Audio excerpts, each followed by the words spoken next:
Alors, le mois passé, j'ai payé 75,24 € pour des lavements, 68,36 € pour des piqûres et 99,23 € pour des pilules et 120 € pour les honoraires.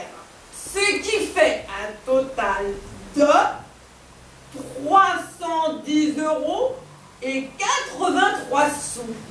Alors que le mois d'avant, j'ai payé quoi 410,83 €. Mais je comprends enfin pourquoi je me sens moins bien. Mais que font mes médecins? Je manque cruellement de soins. C'est là votre piqûre, madame. Vous arrivez juste à point. J'étais en train de faire le compte des médecines que j'ai reçues le mois passé et je me suis aperçu que j'avais moins de soins que le mois d'avant. C'est probablement que le besoin en était moindre. Qui est-ce qui a dit cela? Personne, madame. Je ne fais que supposer. Laissez donc vos suppositoires, vos suppositions, et dites à Madame Plaster et à Madame Turgon de doubler mes piqûres, de doubler mes lavements et de doubler mes remèdes, de façon à ce que je me porte mieux le mois prochain. Je ne manquerai pas de leur faire le message maintenant. Penchez-vous, je dois vous faire votre piqûre. Dites-moi, cette piqûre, c'est pour lutter contre quel mal? Je ne sais pas. Faudra demander à Madame Turgon. Ce n'est pas grave, je lui fais confiance.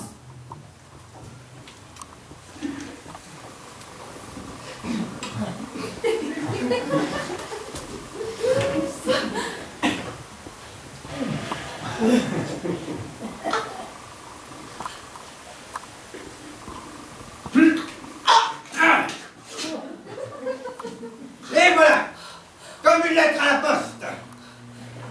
Merci. Maintenant, veuillez me laisser. Très bien. Je repasserai cet après-midi C'est ça. pour votre lavement. C'est voilà.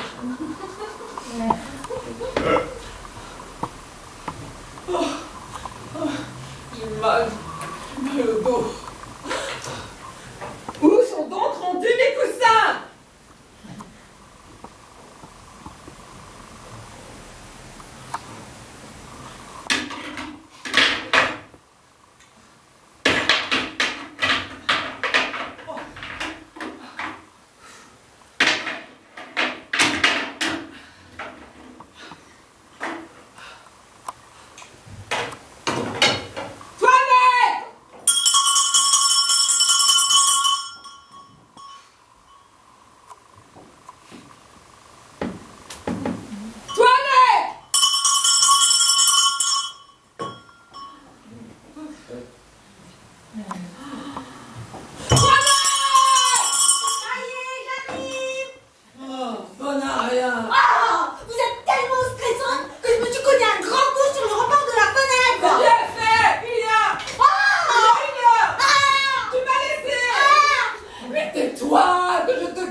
ne peux pas les élever, je n'ai pas la santé pour les élever. Depuis que mon frère et sa femme sont décédés dans ce satané accident, je suis dans l'obligeance de subvenir aux besoins de leurs 3 rejetons. Mais cette tâche vous apporte également sa part de joie. C'est vrai. Et j'ai trouvé le moyen de tirer profit de cette situation. Justement, faites appeler Angélique. Je dois lui parler.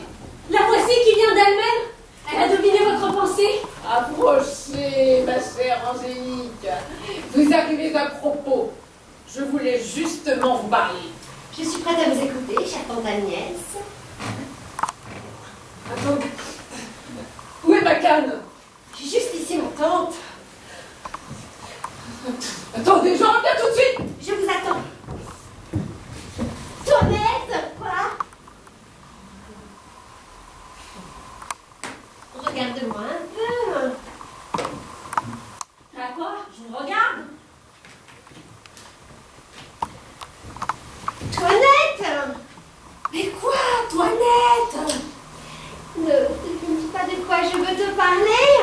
Pas seulement de votre jeune amant, car depuis 6 jours, tous nos entretiens portent sur lui. Et Clément par-ci, Clément par-là. J'en ai tellement entendu parler que je pourrais le reconnaître même sans l'avoir jamais vu. Depuis que je l'ai rencontré, mon cœur ne bat que pour lui. Mais dites-moi, ai-je tort de me fier à cet amour? Je me garde de tout commentaire. Cet homme, depuis que je l'ai rencontré, mon cœur me dit que c'est un honnête homme et passionné en plus. Dois-je me fier à mon intuition? Ces choses-là restent difficiles à juger. Les grimaces de l'amour ressemblent fort souvent à la vérité. Et j'ai connu de grands comédiens là-dessus. Oh, mais son désir de vous demander un mariage est un gage de bonne volonté. Mais qu'attend-il pour le faire? C'est qu'il craint un peu les humains pour le temps. Je comprends. Oh, votre tante revient. À vous déjeuner? Je me dois donc de préparer le terrain. C'est un rythme. Chère nièce, nous devons nous entretenir sur un sujet fort sérieux. Il s'agit de mariage. C'est justement de mariage que je voulais vous causer. En fait, on vient de vous demander votre main et je vous ai promise. Ah bah parfait, pour une belle surprise. Ça a l'air de vous faire plaisir. Je n'aurai donc pas à vous convaincre. C'est à moi que m'attend de suivre aveuglément toute volonté. Je suis bien aise d'avoir une nièce aussi obéissante. Mon mari voulait que je fasse de vous une religieuse, mais j'ai toujours été réticente à cette idée. Mon mari est peut-être un peu trop pieux. Je dirais plutôt qu'il a des idées pas très catholiques derrière la tête. Donc je n'ai pas encore vu le prétendant, mais on m'a dit que j'en serais contente. Oui, ma tante. Il est un grand jeune garçon, bien fait, de belle taille, Assurément. agréable de sa personne. Sans doute. Vous avez l'air de le connaître. Mais puisque votre cœur me permet de consentement, me permet d'avoir me consentir votre consentement, mon cœur me permet de vous dire que le hasard nous a fait rencontrer il y a quelques jours, et c'est suite à cette heureuse rencontre que la demande vous est faite. Ah, ils ne m'ont pas dit cela, c'est tant mieux. Donc ce jeune garçon que vous avez déjà vu, il vous est bien aisé de vous plaire. Oui, ma tante. Bien, écoutez, c'est une bonne chose. On m'a dit qu'il était fort honnête, Le plus honnête du monde. qu'il parle bien latin et grec. Ça, je ne le savais pas. Et qu'il sera reçu médecin dans 3 jours. Mais ma tante? Il ne vous l'a pas dit? Non, vraiment? Mais qui vous l'a dit à vous? Madame Purgon. Est-ce que Madame Le Purgon le connaît? Il faut bien qu'elle le connaisse puisque c'est son neveu. Clément? Neveu de Madame Purgon? Quel Clément? Il n'y a pas de Clément dans cette histoire. Je vous parle de Thomas Diaphorus, le neveu de Madame Purgon, qui sera reçu médecin dans 3 jours et qui viendra dès cet après-midi avec sa mère régler les derniers détails. Que se passe-t-il, ma nièce? Je vous trouve tout à coup stupéfaite. C'est que je croyais que vous parliez d'une personne alors qu'il s'agissait des nôtres. Pardonnez-moi, je ne me sens pas très bien. Non mais madame, que cette machination? Vous voudriez marier votre nièce au fils d'un médecin? Oui, et de quoi vous mêlez-vous, insolente? Oh, Doudou, raisonnons-nous sans nous emporter. Mais quelle motivation vous pousse à accepter un tel mariage? La raison est que me voyant infirme et malade, Je veux avoir près de moi un genre de déshabillé médecin afin d'avoir des secours rapides et directs. Que la belle affaire! Et votre nièce a épousé un mari poulet, et comme elle n'est point malade, elle n'a point besoin de docteur. Mais c'est pour moi que je lui donne un médecin et elle devrait être heureuse d'épouser ce qui est utile à la santé de sa tante. Madame, voulez-vous que je vous donne un conseil? Quel est-il ce conseil? De ne plus songer à ce mariage. Thomas Diafoirus est un parti plus avantageux qu'on y pense. Oh, Il est le seul héritier d'une riche famille de médecins. oh, ben doit en avoir tué des gens pour les devenir si riches. J'en ai assez de vos commentaires impertinents. Oh! Et moi je vous dis que votre nièce n'a que faire de Thomas Diafoirus, de la riche famille Diafoirus et de tous les Diafoirus du monde. Discourez comme vous voulez, ce mariage se fera. Mais non, ne se fera pas. Pourquoi dites-vous ça? Votre bonté vous en empêchera. Comment? Une petite larme ou deux, pour rajouter au cou des petites phrases tendres suffiront. Ah, je n'en démordrai pas. Moi, je vous connais, vous êtes bonne, Mais naturellement. je ne suis pas bonne et je sais d'être méchante quand je veux. Vous oubliez que vous êtes malade. Ah, quelle audace! A-t-on jamais vu des domestiques parler de la sorte à leur maîtresse? Il est de notre devoir de nous opposer aux choses qui peuvent vous déshonorer. Ah, les vilaines! Si elle refuse de se marier, je la mettrai dans un couvent comme le veut mon mari! Oh, vous m'avez appelé, ma femme. Oh, mon mari! Ah ben merci de venir à mon secours! Oh, qu'y a-t-il donc, chers amours? On vient de me mettre en colère, j'en ai mal à la tête. Allons donc, calmez-vous. Ah, ce sont ces coquines, ces servantes qui sont plus insolentes que jamais. Elles Doucement. m'ont fait enrager. Allons donc, ne vous fâchez pas tant. J'ai raison, essayer avec effronterie de contrecarrer mes projets. Mais ma chère, il n'y a point de domestique qui n'ait leur défaut. Et celles-ci sont, vous en conviendrez avec moi, habiles et surtout fidèles. Ah, il est difficile de nos jours d'en trouver dès qu'ils soient aussi honnêtes. Voilà, Cécile! Oh, monsieur? Pourquoi est-ce que vous mettez ma femme sans colère? Ben non, monsieur. Je ne comprends pas. Vous savez bien que nous faisons tout pour la normal. Oh, la traîtresse. Elle nous a dit qu'elle voulait donner sa nièce en mariage à un certain Thomas Diafoirus. Nous lui avons dit qu'elle ferait mieux de la mettre au couvent. Oh, il n'y a pas grand mal à cela. Mais Je trouve qu'elles ont raison. Mais ne les croyez pas, elles m'ont dit sans insolence. Mais oui, je vous crois, ma chérie. Là, remettez-vous. Écoutez, vous deux. Si vous indisposez encore ma femme, je vous jetterai dehors, c'est compris. Et maintenant, apportez-moi des coussins et une couverture. Je l'accommode sur sa chaise. Et enfoncez bien votre bonnet sur vos oreilles. Je ne voudrais pas que vous preniez froid. Hein? Allez, levez-vous. Levez-vous que je place les coussins là.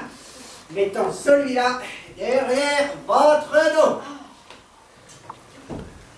Et voilà, pour soigner votre mal de tête. Ah, coquine. Hey, qu'est-ce qui se passe là? Ah, je m'appuie. Ah, mais cessez de vous emporter. Oh, mais vous connaissez pas la malice de cette friponne. Il me faudra sûrement 3 piqûres et 5 lavements pour me calmer de tout ça. Là, apaisez-vous un peu. Ah, vous êtes toute ma consolation. Oh. Oh, pauvres petites êtres. Et pour vous remercier de tout l'amour que vous me portez, je veux refaire mon testament. Oh non, ne parlons pas de ça, je vous en prie. Le simple mot de testament me fait tressaillir de douleur.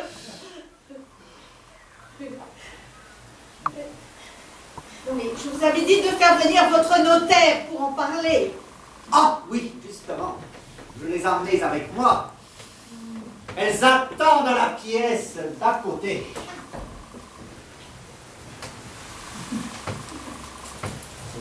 Ah oui, approchez. Oui, c'est cela, approchez, madame de bonne foi. Et prenez un siège, s'il vous plaît. Mon mari vous a peut-être parlé Parlez du testament que je veux refaire. Ah, hélas, je ne puis rester avec vous à vous entendre parler de ces choses. Mais je vous en prie, demeurez avec nous. Vous avez de si bons conseils. Ma foi, votre mari m'a expliqué vos intentions. Et après quelques recherches, je suis contrainte de vous annoncer que vous ne pouvez par testament tout léguer à votre époux. Mais comment cela? La loi de Paris s'y refuse. Aussitôt qu'il y a des enfants héritiers d'âge mineur, en l'occurrence vos nièces, la loi vous oblige à leur laisser une part importante de vos biens. Ben voilà une loi bien impertinente, et j'aurais envie de consulter mon avocat pour voir ce que je pourrais faire pour contourner cela. Vous ne vous adressez pas aux avocats, aux choses ordinaires, sévères là-dessus. Il y a des personnes consultables qui sont bien plus accommodantes et qui connaissent des trucs qui vous permettent de passer doucement au-dessous des lois. Vous en cela, vous serez-vous de mesure? Si je vous suis bien, vous connaissez un subterfuge qui vous permettrait de passer outre à cette maudite loi. Oh, c'est simple, il vous suffit de contracter un grand nombre d'obligations non suspectes au profit de divers créanciers. Ensuite, vous choisissez un ami intime de votre époux qui prêtera son nom aux transactions réalisées. Et lorsque votre décès survient, cet ami redonne à votre mari le montant des obligations. D'accord. Alors, Vous pouvez aussi mettre tout de suite entre les mains de votre mari de l'argent. Bien sonnant, ou des billets, payables porteurs. Oh mon Dieu, cessez de vous tourmenter avec cela. Je ne puis imaginer ce que serait ma vie sans vous. ah, mon cher amour, Oh, j'ai tellement peur de vous perdre. ma raison de vivre. Si jamais vous me quittez, je vous suivrai. Ah, vous me fendez le cœur. Ah, consolez-moi, je vous prie. Enfin, cessez de me dégarnicher. Mais nous n'en sommes pas encore là. Vous ne savez pas ce que c'est que d'avoir une femme que l'on aime tendrement. Oh, et le seul regret que j'aurai en vous quittant sera de ne point vous avoir donné d'enfant. Oh, mais des enfants, on doit te alliés. Rendons-le la question du testament. Encore plus compliqué. Et pour en revenir au testament, nous ferons comme Madame dit. Alors, je vais contracter différentes obligations au nom de Madame de Bonnefoy, et je vais remettre entre vos mains un coffret contenant près de 100 000 €, ainsi que 2 billets payables au porteur qui me sont dus, l'un par M. O'Neil, l'autre par M. Grenier. Ah, mais non, je ne veux pas de tout cet argent, mais dites-moi, combien est-ce qu'il y a dans ce coffre, qu'avez-vous dit? Près de 100 000 €, elle a dit. Oh non, mais ne parlons pas d'argent. Et ces 2 billets, quelles valeurs ont-ils? Et si je me souviens bien, l'un est de 80 000 €, l'autre de 75 000 €. Oh, mais tous les biens du monde ne sont rien au prix de vous. Je vais aussi m'informer au sujet de certaines obligations que vous pourriez contracter. Ah mais faites, ma chère, faites. Mais sur ça, je dois vous quitter. Eh ben, Je vous reconduis. cette Madame de Bonnefoy est une relation qui va nous être fort utile. Oh, oh, bah ces barbariques me reprennent. Oh. Oh.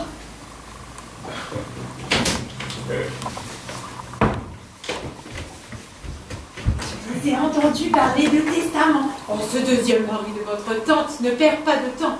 Il la pousse dans une conspiration qui va à l'encontre de vos intérêts. Ma tante peut disposer de ses biens à son désir, pourvu qu'elle ne dispose pas de mon cœur. Je t'en supplie, ne m'abandonne pas, je suis au désespoir. Oh, mais non, ne vous abandonnez. Alors, pour ma part, j'aimerais mieux mourir, mais ce deuxième mari de votre tante là, oh là là. Mais justement, utilisons ces sentiments qu'il a pour nous et faisons semblant d'être de son côté. Nous pourrons ainsi mieux manœuvrer et parvenir à nos fins. Arrangez-vous pour faire venir Clément ici. Il doit être au courant de la situation. Quant à moi, je cours chez votre tante Bérangère qui vous a toujours soutenu et n'approuve en rien les agissements de sa sœur Aline. Oh, merci, tu es une fidèle servante, je dirais même une fidèle amie. Ah, mais je te fais accepter le remerciement tant que le problème n'est pas réglé. Mais séparons-nous tout de suite avant qu'on nous surprenne. Alors, bientôt.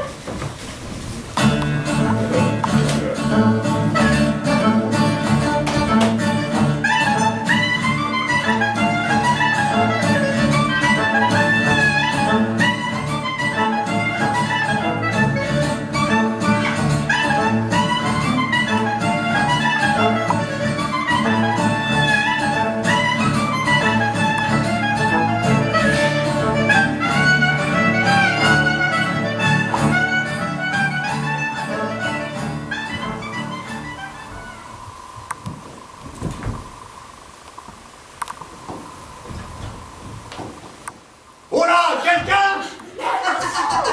Si fort. Et vous êtes déjà là? Il faut absolument que je parle à Angélique! Pas si vite. On n'entre pas comme ça ici chez la tante Agnès sans éveiller les soupçons. Il vous faudrait d'abord vous trouver une couverture. Allez, il faut pas faire. Mais on ne se promène pas comme ça ici sans besoin. Soyons rusés. Faites-vous passer pour quelqu'un d'autre. Ah, d'accord. Vous pourriez être son professeur de musique. Mais si tu connais rien à la musique, moi. Son professeur de diction. C'est un homme peu fiable qui envoie souvent des remplaçants. Vous pourriez être le remplaçant du professeur de diction. D'accord. Va pour le professeur de diction. Parfait. Maintenant, retirez-vous. Voilà la tante qui revient. Je me charge de vous présenter.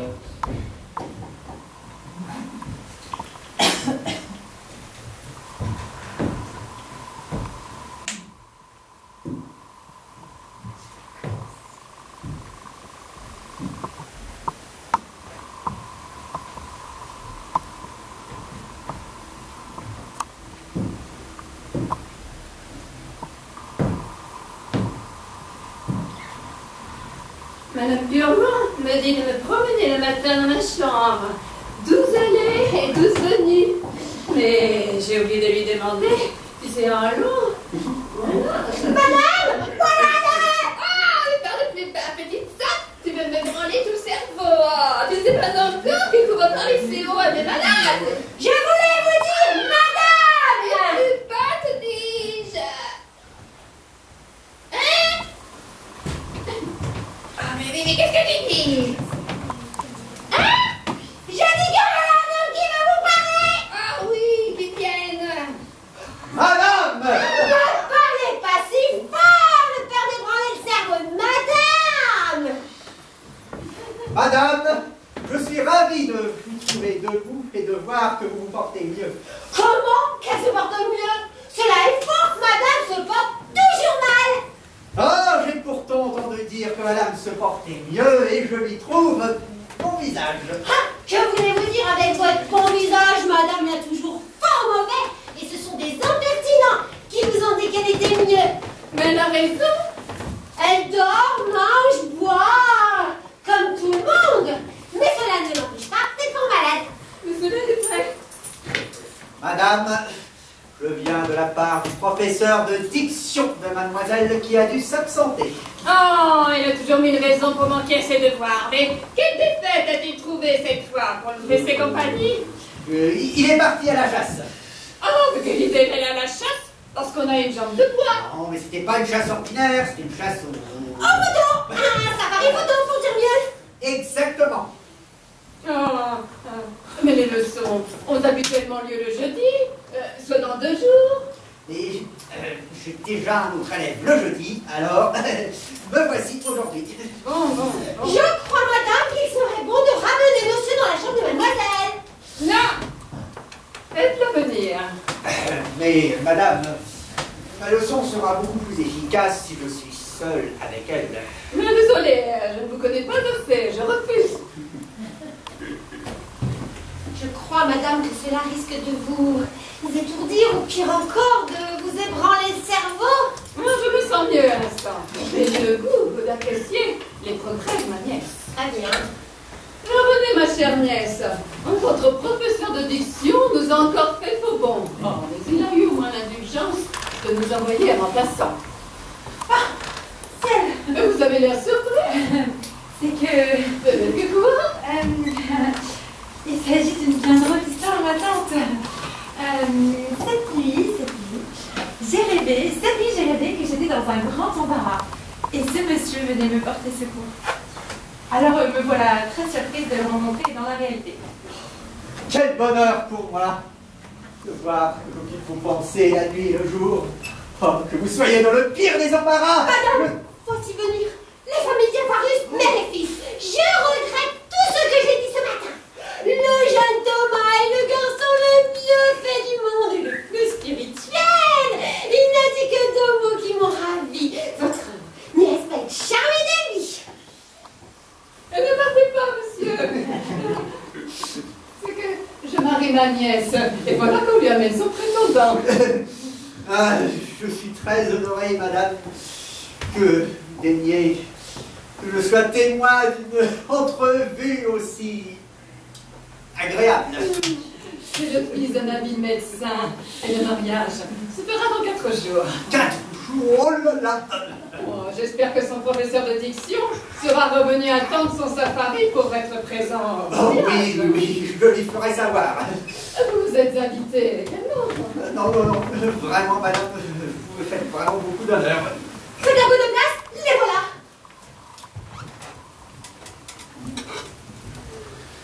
Oh, mes médecins m'ont défendu d'enlever mon bonnet. Oh, j'espère que vous comprenez. Nos visites ont pour but de porter secours aux malades et non de les accommoder. Madame, nous venons ici. C'est avec une grande joie Mon fils Thomas et et moi, c'est un grand honneur nous vous témoignons de pouvoir aller chez... une profonde Et je gratitude. vous assure... Nous serons toujours vos fidèles serviteurs. Oh, vous êtes ici chez vous. Allons, Thomas, faites vos compliments.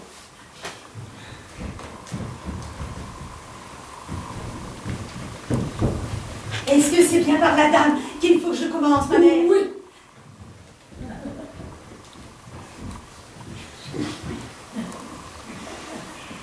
Madame, je viens saluer, reconnaître et chérir en vous de seconde mère.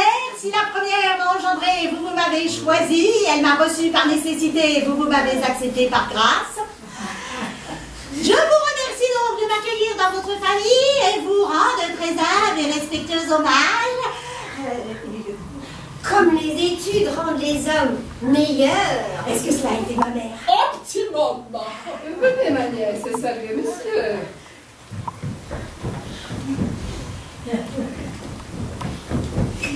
Faut-il que je lui baise la main, ma mère? Oui. Oui.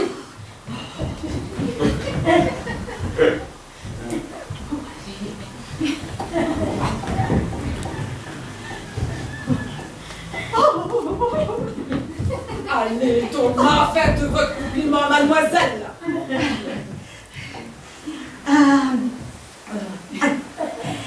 Cher monsieur, sans regret, vous serez bientôt mon beau-père. Thomas, vous vous trompez. Vous devez réciter le compliment de mademoiselle et non celui de votre futur beau-père. Mais celui-là, je les avais appris dans l'ordre. On va venir tout à l'heure. Allez, sautez au compliment de mademoiselle. Oh, bah non, mais ça va être difficile. Ah, mais je vais essayer.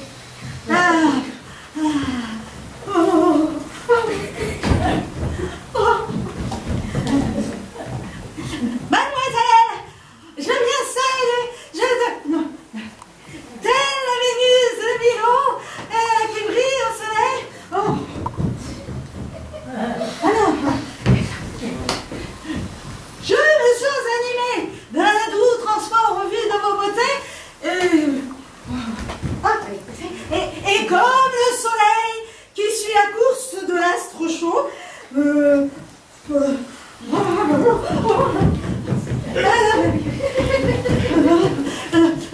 tournerai autour de vous et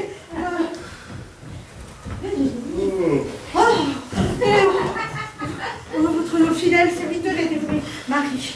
Quel poème profond. Que dites-vous de cela? Ah, eh bien, que monsieur s'est habilement manié le verbe. et que s'il est aussi bon orateur que médecin, j'aurais de la joie à être l'un de ces malades. Monsieur, profitons du moment pour faire une petite démonstration des progrès de ma nièce. Faites-lui faire un petit exercice de diction. Et oui, j'attendais que vous me demandiez. Votre partie. Nous allons vous jouer un extrait de pièce. C'est un texte connu. Non, c'est une petite amusette que j'ai pondue ce matin. Bon, bien, écoutons.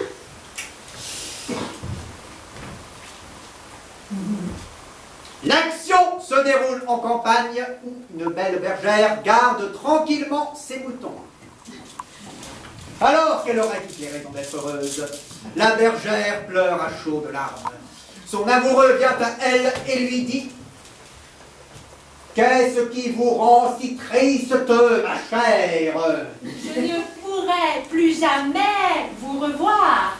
Impossible! Rien ne pourra m'en empêcher.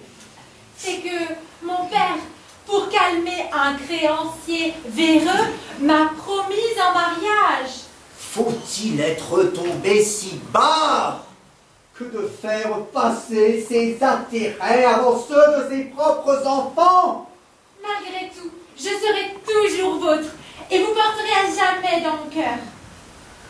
Si je ne puis partager votre vie, je fais le serment de rester seul jusqu'à la fin, jusqu'à ce que vous soyez délivrés de cette sombre histoire. Ah, je vous aime tellement. Ah, dites-le encore. Je vous aime. Je vous aime. Je vous aime. Oh, mais, voilà, c'est. Oh, mais qu'est-ce que c'est ce texte-là? Et de fort mauvais goût, et un fort mauvais exemple pour ma nièce. Montrez-moi ce papier. Mais qu'est-ce que c'est là? Une commande d'épicerie? Non, madame. C'est une nouvelle technique d'improvisation à partir d'une liste de mots. Oh, mais l'improvisation n'est pas de mise aujourd'hui. Oh, mais nous serions bien passés de cela. Je suis désolé, madame. J'ai cru vous divertir. Mais les sottises ne divertissent pas. Cher monsieur, sans regret, vous serez bientôt mon beau-père, et c'est avec justice. Mais je ne suis pas monsieur sans regret. C'est avec justice que... C'est avec justice que... Ah, mais vous m'avez interrompu au milieu de la phrase à troubler ma mémoire. Thomas, réservez cela pour une autre fois. La belle et la bête, ou la belle et le bête. Ma nièce, tendez votre main à votre futur mari. Mais ma tante, Et quoi, ma tante? de grâce, donnez du temps à notre amour. Quant à moi, mon amour est déjà prêt. Si vous êtes aussi honnête homme qu'on le prétend, monsieur, vous devriez comprendre. Et je tiens à vous souligner que devenir votre époux sur la parole de votre mère et de votre tante est quelque chose de tout à fait bien. Et rappelez-vous qu'autrefois, les anciens enlevaient les filles par la force. Les anciens sont les anciens et nous sommes les gens de maintenant. Si vous m'aimez vraiment, prouvez-le par votre patience. C'est ce que je fais présentement. Ma chère, réservez tout cela pour un autre jour. Monsieur sort doucement du collège. D'ailleurs, nous devons prendre congé de vous. Oh, mais auparavant, auriez-vous l'amabilité pour me dévaluer rapidement mon état? Certes. Allons, Thomas. Thomas. Thomas, prenez l'autre bras de madame. Nous allons voir si vous savez porter un bon jugement.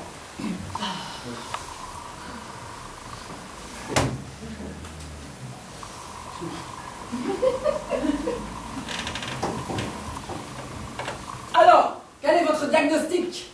Je dirais que le pouls de madame est le pouls de quelqu'un qui ne se porte pas bien.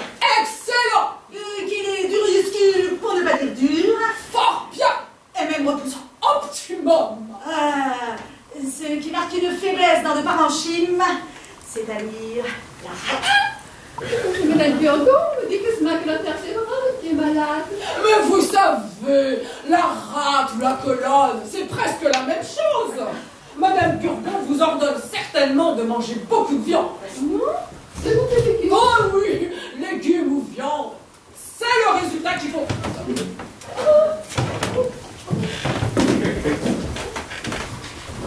Alors voilà,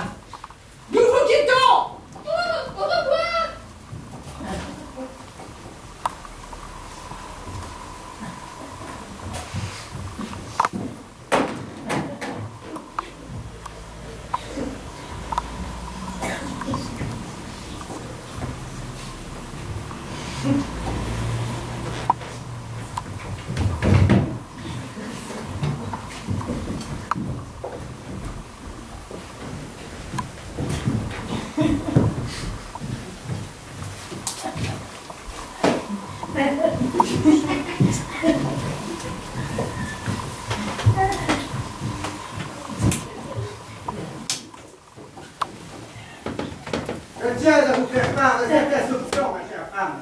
La dignité de votre nièce m'inquiète. Il y a 100 vies sous roche. À votre place, l'interrogera et les petites. Dans toute la maison, elles apprennent bien les choses, et il me semble les avoir entendues parler de l'histoire de prétendant, à laquelle je n'avais d'abord pas porté grande attention. Vos conseils sont toujours avisés.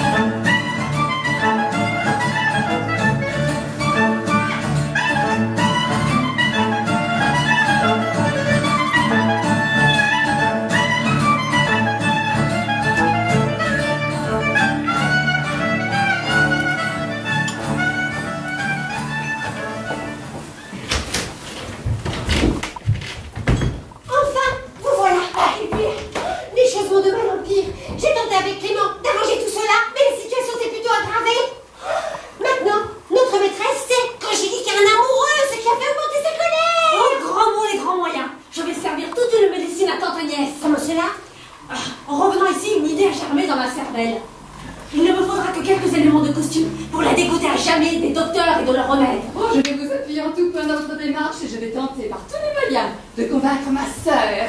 Attention, ils reviennent.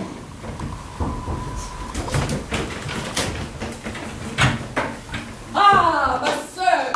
Quelle surprise de vous trouver ici! Pourquoi cette visite? C'est que je voulais savoir comment vous vous portiez. Fort mal, ma sœur! Oh, mais comment, fort mal? Je suis dans une faiblesse si grande! Cela n'est pas croyable! Oh, voilà qui est affreux. Je n'ai même plus la force de parler. En fait, je suis venue ici pour m'entretenir avec vous les affaires de notre nièce. Ah, ma sœur, ne me parlez pas de cet impertinent, de cet effronté que je mettrai dans un couvent d'ici 2 jours. Oh, quelle belle affaire. Oh, je suis contente de voir que ma visite me revigore et que vos forces me reviennent. Bon, tout d'abord, ma sœur, promettez-moi de ne pas vous échauffer l'esprit avec notre conversation. Je vous le promets.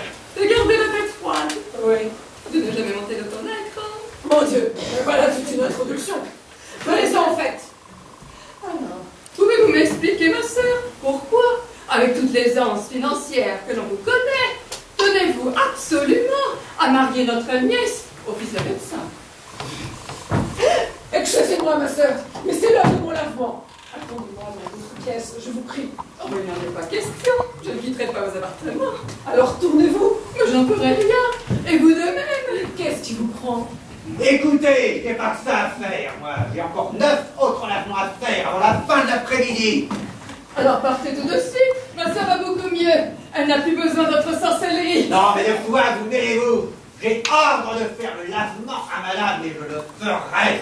Il faudra me passer sur le corps avant. Ma sœur, je vous en conjure. Cessez-moi faire. Je vous préviens, madame, que vous me cédez le terrain ou que vous règlez votre compte et de vous faire un lavement à vous aussi. Vous m'avez rude. Montre bien que vous n'avez pas l'habitude de parler à des visages. Ma sœur. Oh, cessez. Quoi? Vous vous moquez de notre profession. Oh, mais quant à moi, je n'appellerai pas ça une profession. Mais de ce pas tout apporter à madame Turgon. Très bien, allez-y, faites. Oh, voilà une bonne chose réglée. Mais quelle folie vous a pris! Vous me jetez dans une situation fort embarrassante et même dangereuse. Je viens d'apprendre des nouvelles. On ridiculise mes ordonnances et on refuse mes traitements. Madame, ce n'est pas... Voilà une étrange rébellion d'un malade contre son médecin. C'est une catastrophe. Alarmant. Ce que j'avais pris plaisir à préparer moi-même. Il aurait dû faire dans vos entrailles un effet merveilleux. L'ont renvoyé avec mépris. C'est C'est elle. un attentat contre la médecine qu'il faut punir. C'est ma sœur. À partir de maintenant, je refuse de vous soigner.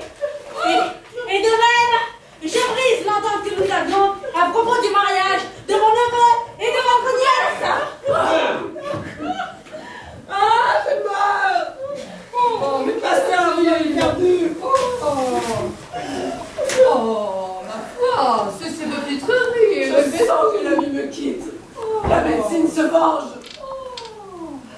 Vous l'avez entendu, ma sœur? Oh, Madame Purgon nous a fait un beau numéro qui ne m'a guère impressionné. Mais on ne peut en dire autant de vous. Mais vous êtes la cause de tout mon malheur. Par votre faute, j'ai rompu. Mais Madame Purgon m'a refessé les services auprès de moi et nous avons rompu l'entente que nous avions au propos du mariage de notre nièce. Vous avez l'air contente de tout cela. Madame, voilà un médecin qui cherche à vous voir. Quel médecin? C'est pas un médecin de la médecine. Oh, ça vous vaut la servir? Un médecin petit, notre secret scientifique. Très bien, elle peut venir.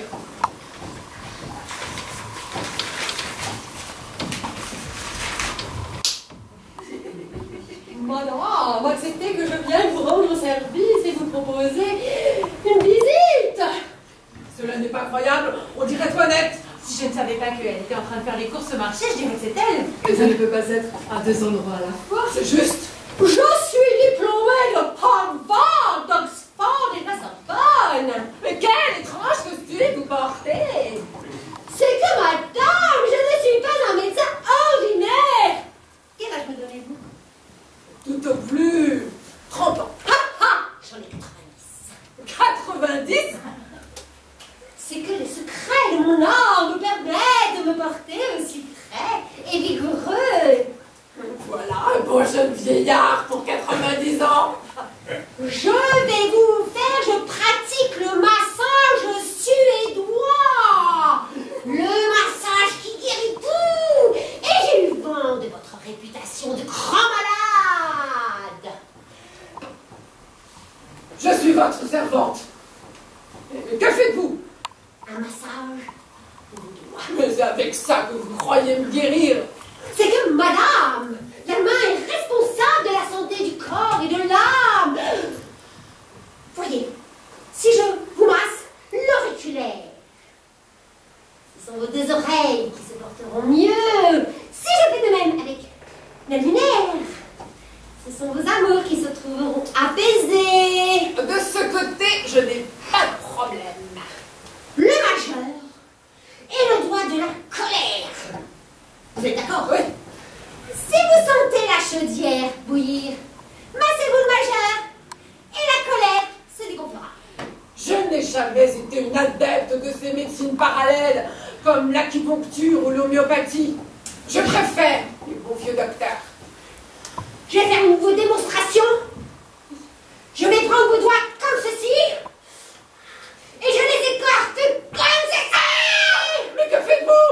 Mais on appelle ça des médecines douces. Vous avez mieux maintenant? Voilà la preuve que mon traitement fonctionne. Oh, mais je serais fou, je me ferais couper le bras. Pourquoi? Mais ne voyez-vous pas qu'il fait tomber toute votre énergie de votre corps de ce côté-là? Mais j'ai besoin de mon bras pour marcher. Oh, je me verrais là crever votre œil droit. Me crever l'œil? Exactement. Vous verriez mieux de l'œil gauche. Je ne suis pas pressée. Comme vous voulez. Je dois vous quitter. J'ai un rendez-vous avec un homme qui est mort hier. Mais à quoi bon s'il est déjà mort? Pour trouver ce qu'il aurait fallu faire pour le sauver. Ah bon? Vous savez que les malades ne reconduisent pas. Alors je vous donne votre congé. Au revoir. Voilà un médecin qui me semble fort habile. Couper un bras et me crever un œil. La belle opération que nous rend bord de mon chou. Ouais, il a pourtant l'air de s'y connaître. Ouais, les médecins cherchent à me tuer, ils veulent ma mort. Oh, vous commencez enfin à comprendre. Bonne idée. Vous pourriez être mort. Vous aussi, vous voulez que je disparaisse? Ah mais non, vous pourriez faire semblant d'être morte. Et pourquoi faire? C'est un jeu qui pourrait être drôlement instructif. Il nous permettrait de mettre à jour les vrais sentiments des gens qui vous entourent. Oh, quel plan ingénieux et simple à la fois. Oh, ça vaut la peine d'essayer, ma sœur. Moi où j'en suis, je n'ai plus rien à craindre. Je vais chercher Monsieur Victor. Placez-vous sur votre échelle et faites comme si vous veniez de mourir. Comme ça. Oh, bah, on ne vous a quand même pas étranglé. Faites seulement semblant de dormir. Sans respirer trop fort, je me cherche du reste. Oh, je me cache non loin. Oh mon Dieu! Quel bonheur! Quelle mauvaise journée! Ah, qu'est-ce qu'il se casse encore, Antoinette? Ah, monsieur! Votre femme est morte! Vous en êtes certaine? Sûrement! Vous êtes le premier à prendre après moi! Je voulais lui arranger des coussins derrière le dos! Elle était dans mes bras et elle est partie comme ça, tout simplement! Le ciel soit loué! Tu es sante, Antoinette, que de t'affliger ainsi sur ton sort. Bah, vous croyez qu'il fallait pleurer?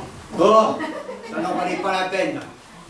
C'était une femme malcommode, dégoûtante, de ses sangs, de moucher, de tousser, de cracher, toujours ennuyante et de mauvaise humeur, chicanant les gens sans cesse et ayant une haleine fétide, alors franchement insupportable. Voilà une belle oraison funèbre! Ah, son décès sur bien un peu tôt, mais ce n'est peut-être pas plus mal ainsi. Toilette, si tu nous aides, tu pourrais grandement en profiter. Doucement, mon mari. Hors de ma maison immédiatement. Alors, c'est ainsi que vous m'avez trompé, vous et vos autres notaires. Je ne veux plus jamais vous revoir. Et ne comptez pas sur mon argent. Terminé. Oh, ma sœur, oh, cette petite mise en scène. Vous avez révélé de beaux petits sentiments. Oh, ben, je n'aurais jamais cru cela. Mais quelle histoire. Reprenez votre place. Ceci va ramener votre nièce. Je me charge de tout. Oh, ciel! Quelle mauvaise journée! Qu'as-tu, Toinette? Pourquoi pleures-tu? J'ai une bien triste nouvelle à vous annoncer. Mais quoi? Tu m'inquiètes? Votre tante vient de rendre l'âme. Non! C'est pas vrai! Assurément, si. Quelle malchance! Quelle infortune! J'avais déjà perdu mes deux parents! Mais voilà que celle qui fut comme ma deuxième mère me quitte! Et de surcroît, dans un moment où elle était irritée contre moi! Quelle perte! Qu'avez-vous, belle Angélique? Quel malheur pleurez-vous? Hélas! Je pleure ce que j'ai de plus précieux! Je pleure la mort de ma tante! Oh, oh, quel incident fâcheux! Oh, quel mauvais coup du destin! Ah, Clément! Ne parlons plus de rien! Oublions ces pensées de mariage! Car j'ai bien peur que ma tante soit morte à cause du chagrin que je lui ai causé! Ah, je ne veux plus être de ce monde! J'y renonce à jamais! J'irai donc au couvent! Oh, madame! N'ayez pas peur! Et je vous reconnais, vous êtes bien de ma famille. Et je suis heureuse de vous avoir vu si triste. Quelle surprise agréable, ma tante! Et puisque par un bonheur extrême, le ciel vous ramène à la vie, je me jette à vos pieds, je vous supplie de ne pas m'imposer ce mariage! Ah ben, de toute façon, l'entente est déjà brisée. Merci à ma sœur. Dans ce cas, madame, permettez-moi de vous faire part de notre inclination officielle et de vous demander la main de votre nièce. Oh, pouvez-vous résister, ma sœur? Oh, il fait belle en voler de sentiments. Alors, qu'il se fasse médecin et je consens au mariage. Oui, faites-vous médecin et je vous donne ma nièce. Très volontiers, madame. Je ne tiens qu'à cela pour devenir votre gendre.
désirez,